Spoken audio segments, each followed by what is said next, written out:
नमस्कार दर्शकों, news today के इस बुलेटिन में आपका स्वागत है, जहां हम चर्चा और विश्लेषण करते हैं आज की महत्वपूर्ण खबरों का। आज की मुख्य सुर्खियां इस प्रकार है। यूक्रेन के कीव में रूस द्वारा मिसाइल हमले में बच्चों का कैंसर अस्पताल ध्वस्त हो गया। केंद्रीय मंत्रिमंडल ने भारत द्वारा राष्ट्रीय अधिकार क्षेत्र से परे क्षेत्रों की जैव विविधता समझौते पर हस्ताक्षर करने को मंजूरी दी। यूरोपीय संघ के कोपरनिकस मिशन ने आर्कटिक में 5 साल के दौरान तीसरी बार भीषण वनाग्नि की पुष्टि की। भारतीय स्टेट बैंक की एक रिपोर्ट में एक नई व्यापक खनिज नीति की वकालत की गई है। शोधकर्ताओं और सरकारों ने क्वांटम विज्ञान एवं प्रौद्योगिकी का लाभ उठाने के लिए क्वांटम गवर्नेंस का आह्वान किया। IUCN रिपोर्ट में संरक्षण के लिए नए तरीके अपनाने का समर्थन किया गया है। चलिए अब खबरों की चर्चा विस्तार से करते हैं और सबसे पहले रुक करते हैं आज की पहली मुख्य खबर की ओर। यूक्रेन के कीव में रूस द्वारा मिसाइल हमले में बच्चों का कैंसर अस्पताल ध्वस्त हो गया। ऐसी घटनाएं युद्ध से जुड़े नैतिक पक्ष को लेकर बहस को जन्म देती है। इससे यह प्रश्न उत्पन्न होता है कि क्या युद्ध कभी उचित ठहराया जा सकता है। आपको बता दें कि टॉलस्टॉय के अनुसार किसी भी परिस्थिति में युद्ध को उचित नहीं माना जा सकता है, बल्कि यह एक अपराध है। हालांकि जस्ट वॉर थ्योरी यानी न्यायपूर्ण युद्ध सिद्धांत यह मानता है कि कुछ परिस्थितियों में युद्ध को नैतिक रूप से सही ठहराया जा सकता है। खबर की शुरुआत में जस्ट वॉर थ्योरी या न्यायपूर्ण युद्ध के सिद्धांत के बारे में विस्तार से जान लेते हैं। वैदिक साहित्य, महाभारत आदि प्राचीन भारतीय ग्रंथों में न्यायपूर्ण युद्ध पर जोर दिया गया है। अरस्तु, सिसरो, ऑगस्टीन जैसे पाश्चात्य दार्शनिकों ने अपने विचारों में किसी न किसी रूप में न्यायपूर्ण युद्ध के दर्शन का समर्थन किया है। इस सिद्धांत में कई तत्व या मूल्य शामिल है, जैसे पहला मूल्य है जूस एड बेलम यानी युद्ध को नैतिक ठहराने वाले तर्क। इसके अनिवार्य घटकों में कई बातें शामिल हैं, जैसे युद्ध का कारण न्याय संगत होना चाहिए, युद्ध का निर्णय सही प्राधिकारी द्वारा लिया गया हो, युद्ध अंतिम उपाय के रूप में होना चाहिए आदि। अगला मूल्य है जूस इन बेल्लो यानी युद्ध के दौरान पालन किए जाने वाले नैतिक सिद्धांत। इसमें शामिल है युद्ध बंदियों के साथ मानवतापूर्ण व्यवहार करना, नागरिकों को हानि नहीं पहुंचाना तथा बल का असंगत उपयोग न करना। और अंतिम मूल्य है जूस पोस्ट बेलम यानी युद्ध के बाद न्याय करना। खबर में आगे बढ़ते हैं और युद्ध में शामिल प्रमुख हितधारकों और उनके हितों के बारे में समझ लेते हैं। पहला है देश। ये क्षेत्र या सीमा से जुड़े विवादों को सुलझाने जैसे कुछ उद्देश्यों की पूर्ति के लिए युद्ध करते हैं। दूसरा है नागरिक। ये युद्ध की समाप्ति की इच्छा रखते हैं और साथ ही राष्ट्रीय हित को पूरा करने की भी इच्छा रखते हैं। इसके बाद है सैनिक। ये अपने देश और उसके हितों की रक्षा करने में विश्वास रखते हैं। इसके अलावा उद्योग एवं वित्तीय संस्थान, ये आपूर्ति श्रृंखला में व्यवधान, निवेश की हानि जैसे संकटों का सामना करते हैं। और अंत में है अंतर्राष्ट्रीय समुदाय। इनकी भागीदारी मानवीय सहायता व कूटनीतिक समर्थन प्रदान करने या शांति स्थापना प्रयासों में होती है। युद्ध से जुड़े नैतिक मुद्दों की बात करें तो युद्ध का खामियाजा मानव जीवन की हानि के रूप में चुकाना पड़ता है। इसमें आम नागरिकों, महिलाओं और बच्चों को अपनी जान गंवानी पड़ती है। शत्रु देश के नागरिकों, युद्धबंदियों आदि के साथ अमानवीय व्यवहार किया जाता है। यह नैतिक मूल्यों या नैतिक समानता के खिलाफ है। गौरतलब है कि नैतिक समानता यानी मॉरल इक्वालिटी के अनुसार सभी मनुष्य समान मूल्य के हैं और वे समान गरिमा के हकदार हैं। इसके अलावा युद्ध के दौरान कई प्रकार की युद्ध अपराध और यातना की घटनाएं सामने आती हैं। इनमें नरसंहार और बिना किसी स्वतंत्र या निष्पक्ष सुनवाई के मौत की सजा दे देना शामिल है। इसके साथ ही युद्ध की वजह से हथियारों की स्पर्धा शुरू होने और सामूहिक विनाश के हथियारों के इस्तेमाल का खतरा बना रहता है। चलिए बढ़ते हैं आज की अगली मुख्य खबर की तरफ। केंद्रीय मंत्रिमंडल ने भारत द्वारा राष्ट्रीय अधिकार क्षेत्र से परे क्षेत्रों की जैव विविधता यानी BBNJ समझौते पर हस्ताक्षर करने को मंजूरी दी। केंद्र सरकार का यह निर्णय देश के राष्ट्रीय अधिकार क्षेत्र से परे क्षेत्रों में समुद्री जैव विविधता के संरक्षण और इनके संधारणीय उपयोग की दिशा में एक महत्वपूर्ण कदम है। चलिए खबर में आगे बढ़ने से पहले संयुक्त राष्ट्र समुद्री कानून अभिसमय यानी UNCLOS के बारे में जानकारी प्राप्त करते हैं। यह एक अंतर्राष्ट्रीय कन्वेंशन है। इसे 1982 में अपनाया गया था और यह 1994 में लागू हुआ था। यह विश्व के महासागरों और समुद्रों में गतिविधियों के संचालन हेतु कानून एवं व्यवस्था के लिए व्यापक प्रावधान करता है। साथ ही यह विश्व के देशों द्वारा महासागरों और उनके संसाधनों के उपयोग को प्रशासित करने वाले नियम भी तय करता है। ये समुद्री क्षेत्रों को अलग अलग जोन्स में विभाजित करता है, जैसे प्रादेशिक जल या सागर, सन्निहित क्षेत्र, अनन्य आर्थिक क्षेत्र और खुला समुद्री क्षेत्र। इसी के साथ BBNJ समझौते के बारे में चर्चा करें तो यह राष्ट्रीय अधिकार क्षेत्र से परे क्षेत्रों की समुद्री जैव विविधता के संरक्षण पर संयुक्त राष्ट्र समुद्री कानून अभिसमय यानी UNCLOS के तहत एक समझौता है। इसे खुले समुद्र पर संयुक्त राष्ट्र संधि यानी हाई सीज ट्रीटी के रूप में भी जाना जाता है। आपको बता दें, खुला समुद्र किसी देश के राष्ट्रीय अधिकार क्षेत्र से बाहर का समुद्री जल क्षेत्र है। खुले समुद्र वास्तव में ग्लोबल कॉमन महासागर हैं जो अंतर्राष्ट्रीय स्तर पर वैध उद्देश्यों के लिए सभी के लिए खुले हैं। इन उद्देश्यों में नेविगेशन, ओवरफ्लाइट गतिविधियां, सबमरीन केबल और पाइपलाइन बिछाना आदि शामिल है। इस समझौते को 2023 में राष्ट्रीय अधिकार क्षेत्र से परे क्षेत्रों की समुद्री जैव विविधता पर अंतर सरकारी सम्मेलन में अपनाया गया था। यह समझौता विश्व के कम से कम 60 देशों के हस्ताक्षर और अभिपुष्टि के बाद अंतर्राष्ट्रीय कानून बन जाएगा। साथ ही यह UNCLOS के तहत कार्यान्वयन हेतु तीसरा समझौता है। इसके अलावा अन्य 2 समझौते हैं। UNCLOS के कार्यान्वयन से संबंधित 1994 का समझौता और 1995 का संयुक्त राष्ट्र फिश स्टॉक समझौता। इतना ही नहीं, पृथ्वी विज्ञान मंत्रालय भारत में BBNJ समझौते को लागू कर रहा है। BBNJ समझौता 4 मुख्य मुद्दों को शामिल करता है। पहला है समुद्री आनुवंशिक संसाधन। इसमें संसाधनों के लाभों के उचित और न्यायसंगत बंटवारे के प्रावधान भी शामिल हैं। दूसरा है क्षेत्र आधारित प्रबंधन व्यवस्था जैसे उपाय। इसमें समुद्री संरक्षित क्षेत्र भी शामिल है। और तीसरा है पर्यावरणीय प्रभाव आकलन तथा अंतिम है क्षमता निर्माण और समुद्री संरक्षण प्रौद्योगिकी का आदान प्रदान। आइए अब रुक करते हैं आज की अगली मुख्य खबर की ओर। यूरोपीय संघ के कोपरनिकस मिशन ने आर्कटिक में 5 साल के दौरान तीसरी बार भीषण वनाग्नि की पुष्टि की। कोपरनिकस से प्राप्त डेटा के अनुसार आर्कटिक में वनाग्नि की घटनाएं आर्कटिक के बोरियल वन और टुंड्रा पारिस्थितिकी तंत्र का प्राकृतिक हिस्सा रही है। आपको बता दें कि कोपरनिकस यूरोपीय संघ के अंतरिक्ष कार्यक्रम का भूप्रेक्षण घटक है। हालांकि हालिया वर्षों में इन क्षेत्रों में वनाग्नि की घटनाओं और व्यापकता में वृद्धि देखी गई है। चलिए अब आर्कटिक में भीषण वनाग्नि के लिए जिम्मेदार कारकों के बारे में विस्तार से समझ लेते हैं। पहला कारक है तेजी से गर्म होता आर्कटिक क्षेत्र। आर्कटिक क्षेत्र वैश्विक औसत दर से लगभग 4 गुना अधिक तेजी से गर्म हो रहा है। दूसरा कारक है आकाशीय बिजली की घटनाओं में वृद्धि। ग्लोबल वार्मिंग के कारण कई जगहों पर भूमि हिमावरण रहित हो गई है।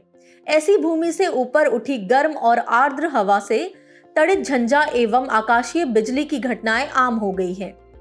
और अंत में ध्रुवीय जेट स्ट्रीम का मंद पड़ना। तापमान में वृद्धि के चलते ध्रुवीय जेट स्ट्रीम की गति मंद पड़ गई है। जेट स्ट्रीम मध्य और उत्तरी अक्षांशों के बीच वायु परिसंचरण के लिए जिम्मेदार पवन धारा है।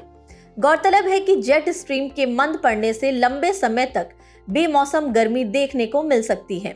वनाग्नि से जुड़ी चिंताओं की बात करें तो वनाग्नि की इस प्रकार की घटनाएं आर्कटिक क्षेत्र के तापमान को और अधिक बढ़ा सकती है, क्योंकि वनाग्नि से निकलने वाले धुएं और हिमावरण के पिघलने से एल्बिडो में कमी आती है।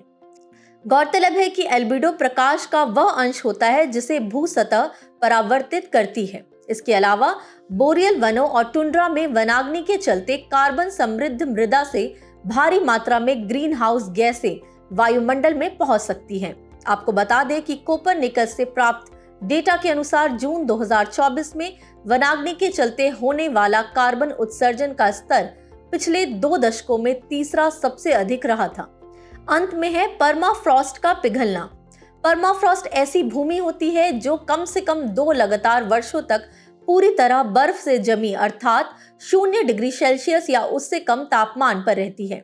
आपकी जानकारी के लिए बता दें कि आर्कटिक परमाफ्रॉस्ट में लगभग 1700 बिलियन मीट्रिक टन का कार्बन सिंक है। चलिए बढ़ते हैं आज की अगली मुख्य खबर की तरफ। भारतीय स्टेट बैंक यानी एसबीआई की एक रिपोर्ट में एक नई व्यापक खनिज नीति की वकालत की गई है। आपको बता दें कि भारत में अनेक धात्विक और अधात्विक खनिजों का विशाल भंडार मौजूद है। वर्तमान में यहाँ 95 से अधिक खनिजों का उत्पादन होता है। हालांकि पिछले 5 वर्षों से भारत के खनिज उत्पादन की वृद्धि दर स्थिर बनी हुई है। इस रिपोर्ट में यह भी बताया गया है कि नई खनिज नीति की आवश्यकता क्यों है। चलिए जानते हैं। पहला कारण है कम चक्रवृद्धि वार्षिक वृद्धि दर यानी CAGR। वित्त वर्ष 2019 से 2024 तक उत्पादन मात्रा के हिसाब से अधिकांश प्रमुख खनिजों की 5 वर्षीय CAGR एकल अंक में है या घट रही है। दूसरा कारण है उच्च रोजगार संभावना वाला क्षेत्र। खनन एक बहुत बड़ा श्रम प्रधान क्षेत्र है। मूल्य के हिसाब से खनिज उत्पादन में 10% की वृद्धि से प्रतिदिन 50,000 से 70,000 अतिरिक्त रोजगार सृजित हो सकते हैं। आयात निर्भरता की बात करें तो भारत कुछ महत्वपूर्ण खनिजों के लिए 100% आयात पर निर्भर है। महत्वपूर्ण खनिज यानी क्रिटिकल मिनरल्स धात्विक और अधात्विक तत्व होते हैं जैसे लिथियम, ग्रेफाइट आदि। इनकी किसी देश की आर्थिक या राष्ट्रीय सुरक्षा में महत्वपूर्ण भूमिका मानी जाती है। साथ ही अन्य चुनौतियों पर अंकुश लगाना भी एक कारण है। नौकरशाही बाधाओं, विनियामक बाधाओं, बुनियादी ढांचे की कमी जैसे चुनौतियों से निपटने के लिए नई नीति जरूरी है। आगे बढ़ते हैं और रिपोर्ट में की गई सिफारिशें जान लेते हैं। एक ऐसी व्यापक नीति बनानी चाहिए जो संपूर्ण मूल्य श्रृंखला को कवर करती हो, जैसे उन्नत भूविज्ञान तकनीक अपनाना, खनिज निकालने की सतत विधियां व मजबूत प्रसंस्करण सुविधाएं स्थापित करना आदि। अन्य देशों के साथ अंतर्राष्ट्रीय सहयोग करना चाहिए। प्रसंस्करण क्षमता में वृद्धि करनी चाहिए। निजी क्षेत्र की भागीदारी बढ़ानी चाहिए। उत्पादन से संबद्ध प्रोत्साहन यानी PLI योजना की शुरुआत करनी चाहिए। रिसाइकलिंग के माध्यम से चक्रीय अर्थव्यवस्था यानी सर्कुलर इकोनॉमी को बढ़ावा देना चाहिए। अब चलिए ये जानते हैं कि सरकार ने अब तक खनन क्षेत्र को बढ़ावा देने के लिए कौन कौन से कदम उठाए हैं। दुर्लभ और सामरिक प्रकृति की विदेशी खनिज संपदाओं की पहचान करने तथा उनकी प्राप्ति के लिए खनिज विदेश इंडिया लिमिटेड यानी KABIL काबिल की स्थापना की गई है।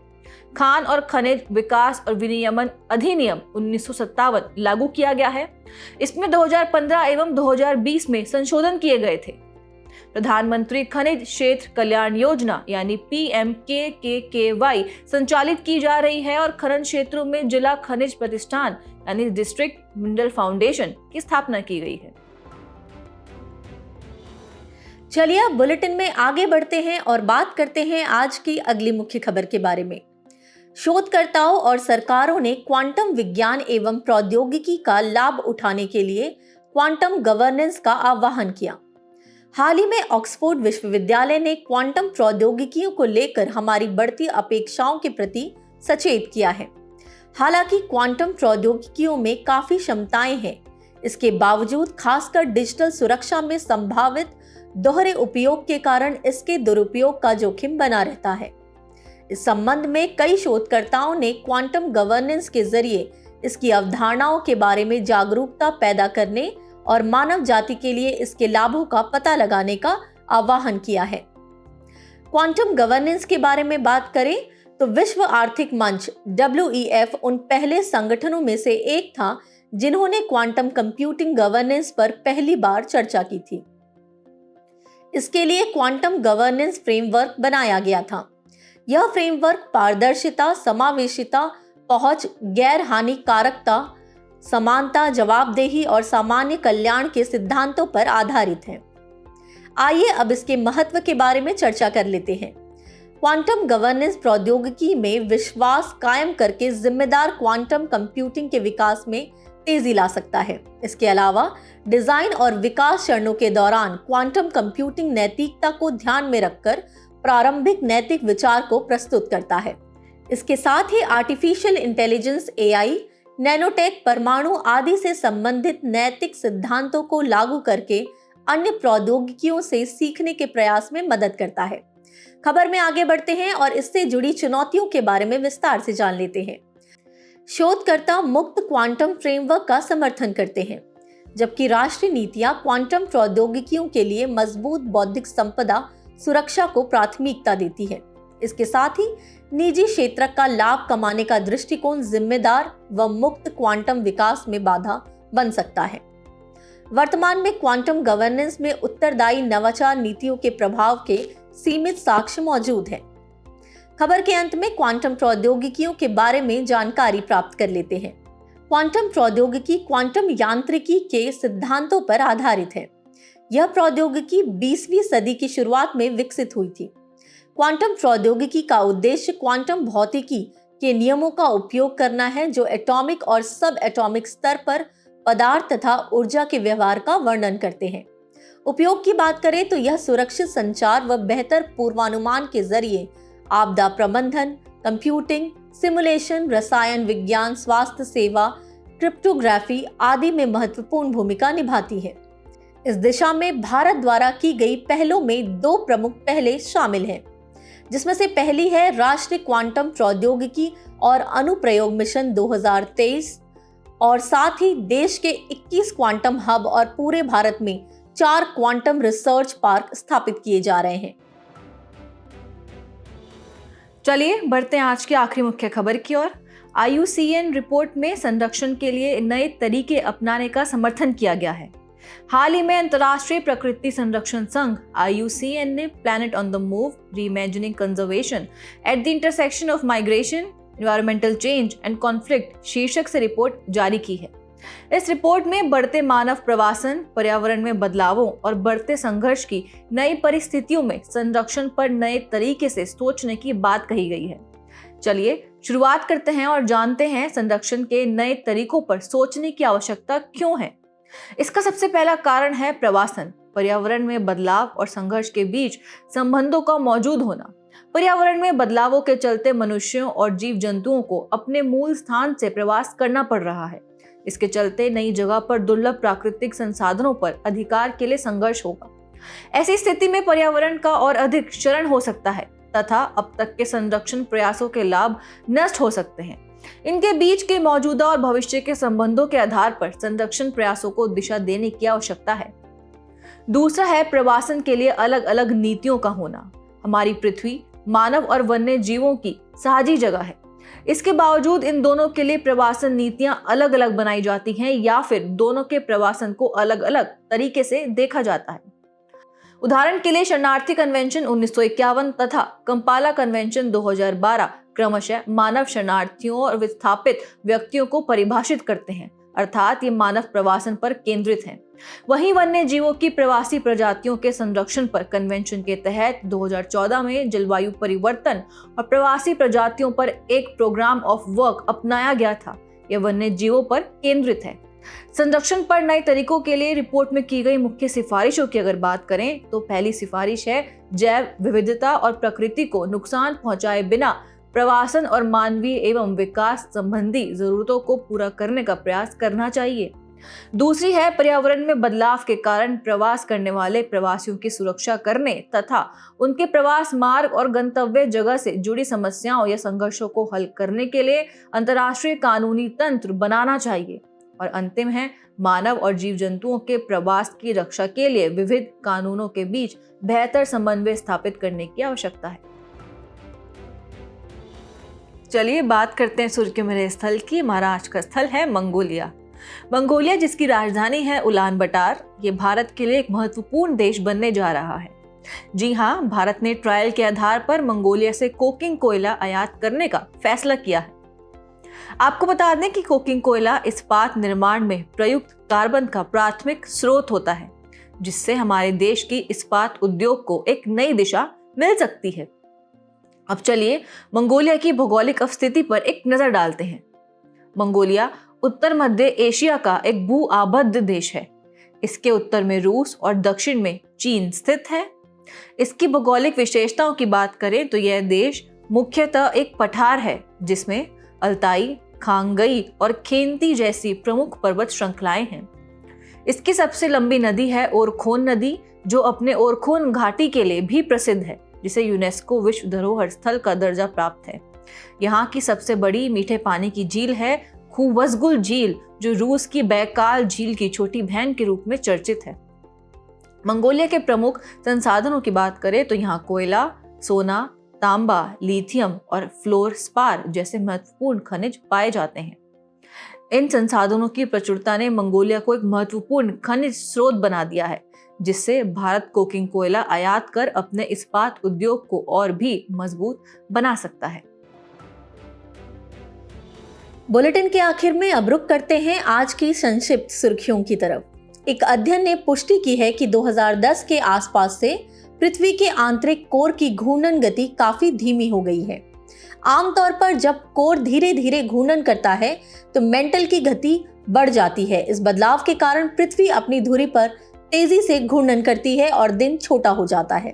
मौसम एजेंसियों ने केरल और तमिलनाडु के तटीय क्षेत्रों में कल्लकाडल परिघटना की आशंका के बारे में अलर्ट जारी किया है। कल्लकाडल वास्तव में भारत के दक्षिण पश्चिमी तट पर महोर्मी तरंगों की वजह से मानसून पूर्व या मानसून पश्चात मौसम में आने वाली तटीय बाढ़ है। केंद्र सरकार ने व्हाइट गुड्स के लिए PLIWG योजना के तहत आवेदन आमंत्रित किए हैं। व्हाइट गुड्स में बड़े इलेक्ट्रिकल सामान और रेफ्रिजरेटर, वॉशिंग मशीन, AC जैसे घरेलू उपकरण शामिल होते हैं। ब्राउन गुड्स में आमतौर पर टीवी, DVD प्लेयर, स्टीरियो और कंप्यूटर जैसे उपभोक्ता इलेक्ट्रॉनिक्स शामिल होते हैं। रीजनरेटिव ब्रेकिंग इलेक्ट्रिक वाहनों का एक फीचर है। मोटर यान कंपनियां नई कारों के निर्माण में रीजनरेटिव ब्रेकिंग का व्यापक रूप से उपयोग कर रही है। रीजनरेटिव ब्रेकिंग सिस्टम की संयुक्त गतिज ऊर्जा और स्थितिज ऊर्जा को जनरेटर का उपयोग करके सीधे विद्युत ऊर्जा में परिवर्तित करने के सिद्धांत पर काम करता है। हाल ही में भारत का ट्विटर जैसा ऐप बंद होने से ज़ॉम्बी स्टार्टअप्स को लेकर बहस छिड़ गई है। ज़ॉम्बी स्टार्टअप्स ऐसे स्टार्टअप्स होते हैं जो अनुकूल आर्थिक स्थिति में अपने संचालन के लिए पर्याप्त धनराशि जुटा लेते हैं, लेकिन अब इतना राजस्व अर्जित नहीं कर रहे हैं कि अपने व्यवसाय को जारी रख सकें। वैज्ञानिकों ने इंडोनेशिया के सुलावेसी में लैंगकरमपुआंग गुफा में विश्व की सबसे पुरानी ज्ञात गुफा चित्रकला की खोज की है। यह चित्रकला कम से कम 51,200 साल पुरानी है। इससे पहले सबसे पुरानी ज्ञात चित्रकला सुलावेसी की लैंग टेंदोंग गुफा में खोजी गई थी। यह कम से कम 45,500 साल पहले की थी। हाल ही में भारत के राष्ट्रपति ने भुवनेश्वर में उदयगिरी गुफाओं का दौरा किया। ये गुफाएं कुमारी पर्वत श्रृंखला में बनी हैं। ये ओडिशा में शैल कर्तित गुफा परंपरा की सबसे प्राचीन उदाहरण है। इनका निर्माण 2वीं शताब्दी ईसा पूर्व के आसपास मेघवाहन वंश के राजा खारवेल ने जैन भिक्षुओं के लिए कराया था। भारतीय नौसेना का P-8I विमान संयुक्त राज्य अमेरिका के हवाई में रिम ऑफ द पैसिफिक यानी RIMPAC अभ्यास 2024 में शामिल हुआ। इसका आयोजन हर 2 साल यानी द्विवार्षिक रूप से किया जाता है। यह विश्व का सबसे बड़ा अंतर्राष्ट्रीय बहुपक्षीय समुद्री सैन्य अभ्यास है। जाने से पहले आपकी समझ की परीक्षा के लिए डालते हैं एक नजर हमारे स्पेशल सेगमेंट प्रश्नोत्तरी पर।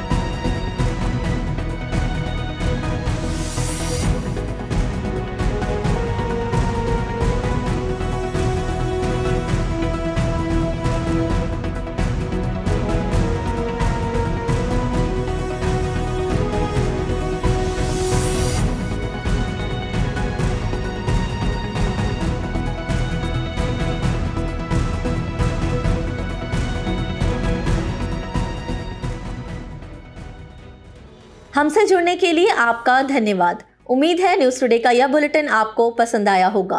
न्यूज़ टुडे की PDF को डाउनलोड करने के लिए और आज के क्विज के उत्तर के लिए डिस्क्रिप्शन में दिए गए लिंक पर क्लिक कीजिए।